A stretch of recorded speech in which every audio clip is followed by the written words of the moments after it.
हर्षवर्धन उल्काच किचनमध्ये आपणा सर्वांचं स्वागत आहे.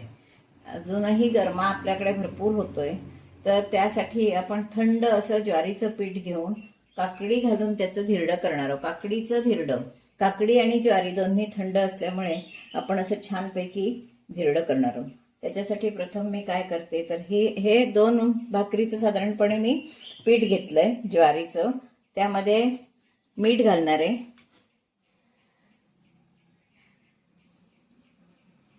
चवीप्रमाणे मीठ, जिरं, ओली मिरची मी वाटपात घालणार आहे. आता मी काकडी प्रथम सोलून त्याचे तुकडे करून घेते आणि मिक्सरला वाटून घेते. म्हणजे असं जर किसून घेतलं तर ते धिरड्यात दिसतं, त्याच्यामुळे हे असं वाटून घातलं की धिरड्यात दिसत नाही. त्याच्यासाठी आपण असं करूया.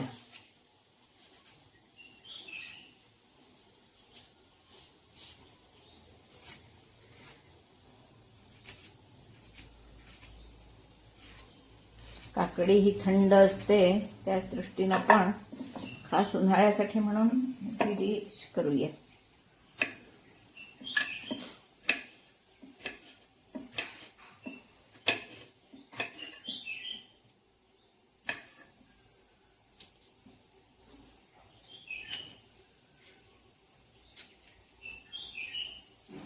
काकडीमध्येच आपण मिरची घालणार आहोत.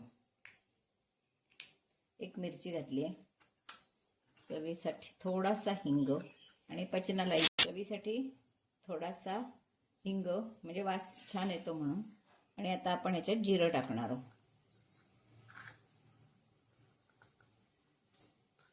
जिऱ्याचा वास छान येतो. तसेच गोडाचे पण होतात घावन. आता मी हे तिखट घावन दाखवते. आता हे सगळं मी वाटून घेते. आपण हे वाटलेलं मिश्रण पिठात घालूया. पीठ व्यवस्थित हातानंच कालवायला हवं ते, कारण सगळीकडे पेस्ट लागली पाहिजे व्यवस्थित. सुंदर अशी मऊसूत आणि छान धिरडी होतात त्याची. धिरडी, डोसा, काहीही म्हणा.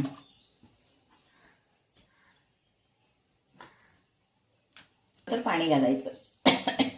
लागणारच आहे. घ्यायचा मिक्सरला, काही लागलेलं असतं म्हणून मिक्सर धुवून पाणी करून घ्यायचं असं. त्याच्यावर आपण कोथिंबीर घालणार आहोत. फक्त कोथिंबीर घालायची शिल्लक आहे, बाकी सगळं झालंय. पाणी घालायचंय. जसं आपण आंबोळीला पीठ करतो तसं पीठ करणार आहोत. तवा इकडे मी ठेवलाच आहे. तर त्याला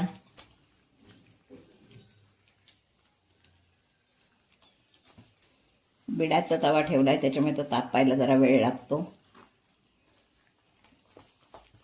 असं आता छानपैकी पीठ आपण हे फेटून घेतलंय. अजून याच्यात पाणी घालणार आहे. कोथिंबीर घालते, राहिली होती ती.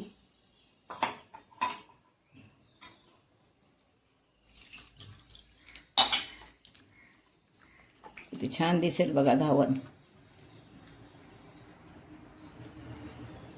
ती कशाबरोबरही खायला चालतं. काही चटणी बिटणी काय हवी असंही नाही. चहा बरोबर नुसतं सुद्धा हे घावन छान लागतं. असं आपलं हे आता पीठ तयार आहे. हे पीठ छानपैकी तयार आहे. आपण याचं आता घावन म्हणा, धिरडं म्हणा, डोसा म्हणा, काहीही म्हणा.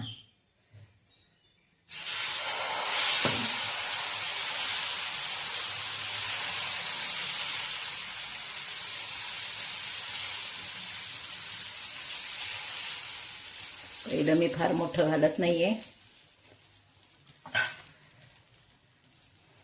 बघा कशी जाळी किती सुंदर पडते ती बघा. वरून जरा तेल सोडते पहिले यायला व्यवस्थित. आपण 2 मिनिटं झाकून टाकूया.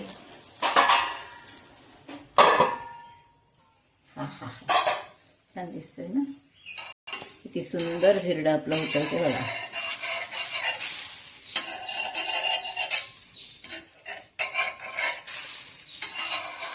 आपण हे पलटवून टाकूया. एकदम हेल्दी आणि थंड अशी रेसिपी आहे. तिचं पीठ थंड असतं आणि काकडीही थंड असते. उन्हाळ्यात काकडी पोटात जावी या दृष्टीनं आपण वेगळे पदार्थ करतो. काकडीची कोशिंबीर करतो, काकडीचं असं प्यायला सारासारखं सुद्धा करता येतं, ते तमळी म्हणतात त्याला, ती सुद्धा मी तुम्हाला एकदा दाखवणार आहे करून. काकडी आणि ताक अशी तमळी म्हणतात त्याला, कर्नाटकातला प्रकार आहे, पण तोही छान लागतो. तोही मी तुम्हाला एकदा दाखवणार आहे करून. असं आता आपलं हे खमंग धिरडं खाण्यासाठी तयार झालंय. किती सुंदर झालंय बघा. असं ठेवूया म्हणजे त्याची म्हणजे असं मऊ होत नाही, नाहीतर मग एकावर एक ठेवली डिशमध्ये ठेवली तर त्याला घाम फुटतो.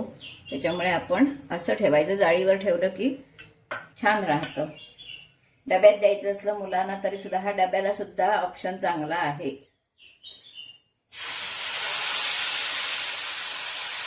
आणि जितकं आपण पातळ घालू तितकं ते होऊ शकणार आहे पातळ.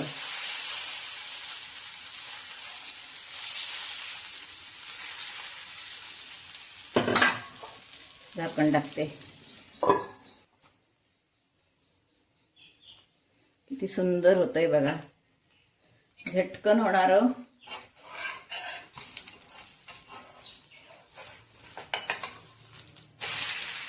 कलर पण छान आलाय. बाजूनी असं धिरडं छानपैकी तयार आहे. आपण हे काढून घेणार आहोत. सुंदर जाळीदार असं मस्त धिरडं झालेलं आहे. ती मी करून घेते. अशी आपली ही सुंदर गव्हाची मऊसूद धिरडी बघा, किती सुंदर आणि मऊसूद अशी झालेली आहे. धिरडी खाण्यासाठी तयार आहे. आता ह्याच्याबरोबर चहा दही ठेवलं, दही चालेल, लोणचं चालेल, काहीही नसलं तरी चालेल, कारण त्याच्यात आपण तिखट वगैरे घातलेलं आहे, तिखट मीठ घातलेलं आहे. जेव्हा काहीही नाही घातलं तरी सुद्धा चालेल. आणि हे एकदम पौष्टिक असं धिरडं आहे आणि खास उन्हाळ्यासाठी. मी ज्वारी थंड आणि काकडीही थंड असं केलेलं आहे. व्हिडिओ नक्की बघा आणि आवडला तर लाईक शेअर सबस्क्राईब करायला विसरू नका. धन्यवाद.